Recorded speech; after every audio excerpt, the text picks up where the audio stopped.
दोस्तों, आज के इस टॉपिक में हम जो चीज़ जानने वाले हैं वो बड़ी ही कमाल की चीज़ है। ये बेसिकली इस चीज़ के बारे में है कि आप किस तरह से फाइनेंशियल स्टेबल होते हो। बेसिकली ऐसी कौन सी बेसिक चीज़ें होती हैं जिसके थ्रू आप फाइनेंशियली स्ट्रॉन्ग होते जाते हैं, किस तरह से आप अपनी सेल्फ ग्रोथ करते हैं और सेल्फ ग्रोथ को करके आप किस तरह से फाइनेंशियली वेल बीइंग बनते हो, कैसे फाइनेंशियल स्टेबल होते हो। बेसिकली आज के इस वीडियो में हम जो टॉपिक डिस्कस करने जा रहे हैं, इस टॉपिक का नेम है the Wilson's law. Wilson's law basically जिसे हम पहले रॉबर्ट विल्सन्स के नेम से भी जानते थे, इस लॉ का जो बेसिक कॉन्सेप्ट है वो ये है कि नॉलेज और इंटेलिजेंस, बेसिकली ये two motive two basic drives होती हैं दौलत को इकट्ठा करने की। यानी knowledge and intelligence are powerful drives for wealth accumulation. अगर हम इसको थोड़ा सा डीप से जानने की कोशिश करें तो आपको आइडिया होगा कि ये हमारी इंटेलिजेंस की कैपेसिटी और सोशली वेल बीइंग या फाइनेंशियली वेल बीइंग होने के दरमियान एक लिंक को शो करती है। तो चलें, आज की इस वीडियो में हम इसमें 3 मेजर स्टेप्स को जानेंगे जिससे कि ये टॉपिक भी आपको इजीली क्लियर हो जाएगा। So without any time wasting, let's start it.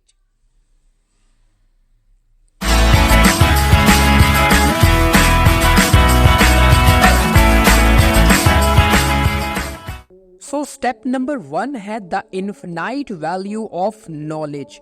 दोस्तों, विल्सन्स लॉ में जो सबसे पहला पिलर आता है, जिसे पहला स्टेप आप काउंट कर सकते हैं, वो है the infinite value of knowledge.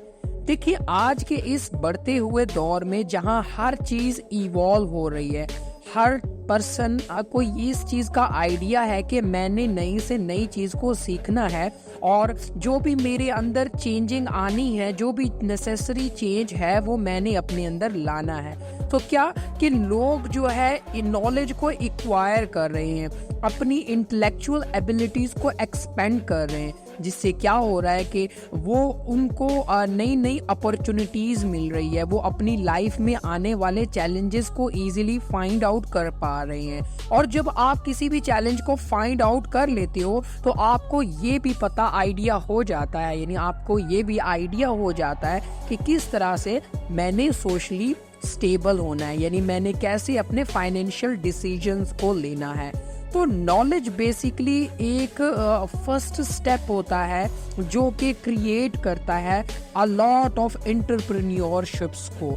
ठीक है, आज के दौर में जितने भी सक्सेसफुल इंडिविजुअल्स हैं, अगर आप उनकी हिस्ट्रीज देखें तो आपको आइडिया होगा कि नॉलेज की ही बेस पे आज की इस लाइफ में बहुत से इन्वेंटर्स बने हैं, बहुत सारे एंटरप्रेन्योर्स बने हैं।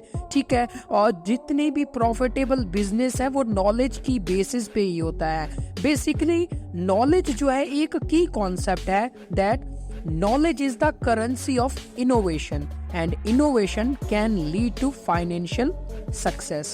यानी नॉलेज एक बेसिक हमारी वो करेंसी होती है जो कि इनोवेशन बनाती है, और जब आप कोई भी नई इनोवेशन करते हो तो वो आपको फाइनेंशियली सक्सेसफुल बनाती है। नंबर 2 स्टेप है the power of continuous learning. देखिए, जैसे नॉलेज जस्ट होना ही काफी नहीं होता, नॉलेज के बाद सेकंड स्टेप आता है किसी भी चीज को लर्न करना। यानी विल्सन्स लॉ में जो सेकंड स्टेप है ये है कि कंटिन्यूस आपने चीजों को लर्न करते रहना है। अब देखें, आपके अंदर इंटेलिजेंस तो है लेकिन वो फिक्स्ड इंटेलिजेंस होती है। ठीक है, अब उस इंटेलिजेंस को आप कैसे ज्यादा बढ़ा सकते हो, वो तभी आप बढ़ा सकते हो जब आप चीजों को कंटिन्यूअसली लर्न करते जाते हो, चीजों को कंटिन्यूअसली सीखते जाते हो। देखें, आपने अपनी लाइफ को खुद चेंज करना होता है, किसी और ने चेंज नहीं करना होता। तो इसमें क्या है कि आपने खुद से कमिटमेंट करनी होती है कि मैंने अब से चीज़ों को सीखना है, मैंने न्यू चेंजेस को अडॉप्ट करना है, मैंने न्यू सर्कमस्टेंसेस को हैंडल करना है। क्योंकि आप फाइनेंशियली तभी स्टेबल हो सकते हो जब आप ये कमिटमेंट करते हो कि हाँ, मैंने चेंज होना है। कंटिन्यूस लर्निंग का मतलब ये होता है कि जब आप कंटिन्यूस किसी एक चीज को सीखते जाते हो तो आपको आइडिया होता जाता है, आप ये चीज भी सीखते हो और ये भी बेनिफिट होता है कि आप जिस फील्ड से रिलेटेड है आप उस फील्ड के अकॉर्डिंग और से ज्यादा सीखते जाती हैं, जो कि आपको अपने कैरियर से भी इन टच रखता है। आपको उसी कैरियर में न्यू डिस्कवरीज और अपॉर्चुनिटीज फाइंड करने का मौका मिलता है और अपनी आप उस फील्ड के अंदर वो हाई स्किल डिमांड को भी फाइंड आउट कर लेते हो जिसकी बहुत ज़्यादा ज़रूरत होती है। क्योंकि आज के इस टेक्नोलॉजिकल वर्ल्ड में जो लोग बहुत ज़्यादा ग्रो कर रहे हैं वो इसी स्किल की बेसिस पे ही कर रहे हैं। तो दूसरा स्टेप यानी आपको सीखना पड़ेगा, आपको सीखने की ज़रूरत है। आप जब तक सीखेंगे नहीं तब तक आगे नहीं बढ़ सकते। Number 3, wealth as a byproduct. Wilson के लॉ के मुताबिक यानी विल्सन ये कहता था कि वेल्थ जो है बेसिकली ये हमेशा एक बाई प्रोडक्ट होता है हमारी नॉलेज और इंटेलिजेंस का। देखिए, जब आप अपने कैरियर में नॉलेज को इकट्ठा करते हो, चीजें सीखते जाते हो, जब आप कोई ना कोई इनोवेशन करते हो तो इनोवेशन की बेसिस पे आप फाइनेंशियली स्ट्रांग होते जाते हो। ठीक है, तो हमेशा ये ध्यान में रखें कि कभी भी वेल्थ को आपने जो है फर्स्ट प्रायोरिटी नहीं देनी। आपने फर्स्ट प्रायोरिटी अपने नॉलेज को देनी है, अपनी सेल्फ ग्रोथ को देनी है। विल्सन्स कहता है हमारी सबसे बड़ी जो कमजोरी यही होती है कि हम हमेशा सेल्फ ग्रोथ और नॉलेज को ज्यादा फोकस नहीं करते, जिसकी वजह से हम दिन ब दिन पीछे होते जाते हैं।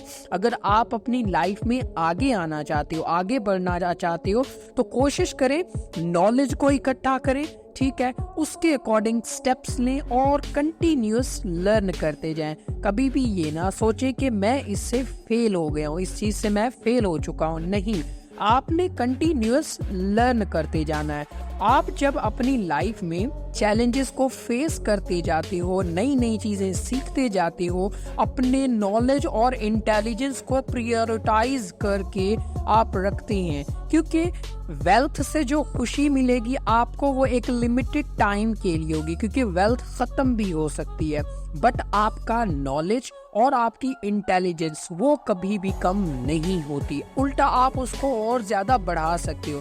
अगर आपके पास स्किल है तो आप दुनिया के किसी कोने में भी बैठ के अपनी फाइनेंशियल वेलबीइंग स्ट्रॉन्ग कर सकती हो। सो दोस्तों, अगर आज का टॉपिक आपको अच्छा लगा हो तो वीडियो को लाइक और चैनल को सब्सक्राइब करना ना भूलिएगा। सो मिलते हैं फिर हम नेक्स्ट वीडियो में इसी तरह की नेक्स्ट इन्फॉर्मेशन के साथ। तब तक के लिए बाय बाय।